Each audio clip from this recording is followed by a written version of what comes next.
Insects, from Latin insectum, are hexapod invertebrates of the class Insecta. They are the largest group within the arthropod phylum. Insects have a chitinous exoskeleton, a three-part body, head, thorax, and abdomen, three pairs of jointed legs, compound eyes, and a pair of antennae. Insects are the most diverse group of animals, with more than 1 million described species. They represent more than half of all animal species.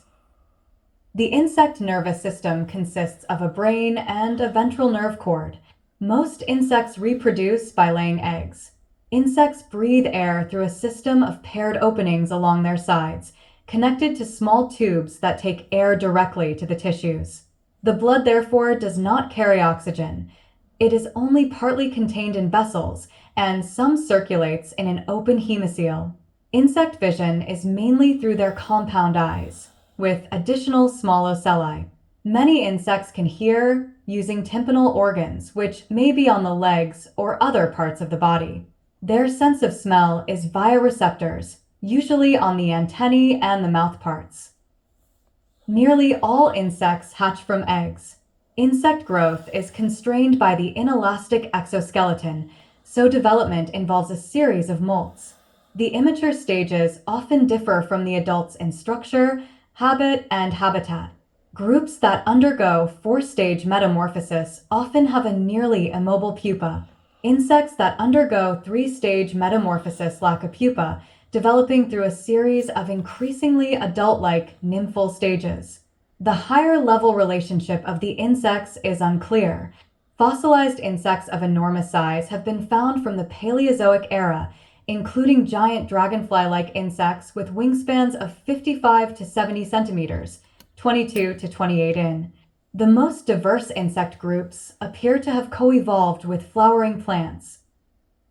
Adult insects typically move about by walking and flying. Some can swim. Insects are the only invertebrates that can achieve sustained powered flight. Insect flight evolved just once. Many insects are at least partly aquatic and have larvae with gills. In some species, the adults too are aquatic.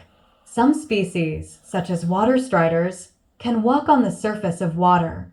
Insects are mostly solitary, but some, such as bees, ants, and termites, are social and live in large, well-organized colonies. Others, such as earwigs, provide maternal care, guarding their eggs and young. Insects can communicate with each other in a variety of ways.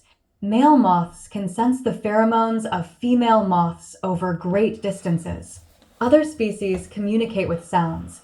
Crickets stridulate or rub their wings together to attract a mate and repel other males. Lampirid beetles communicate with light. Humans regard many insects as pests, especially those that damage crops, and attempt to control them using insecticides and other techniques. Others are parasitic and may act as vectors of diseases. Insect pollinators are essential to the reproduction of many flowering plants and so to their ecosystems. Many insects are ecologically beneficial as predators of pest insects, while a few provide direct economic benefit. 2 species in particular are economically important and were domesticated many centuries ago: silkworms for silk and honeybees for honey. Insects are consumed as food in 80% of the world's nations by people in roughly 3,000 ethnic groups. Human activities are having serious effects on insect biodiversity. Etymology.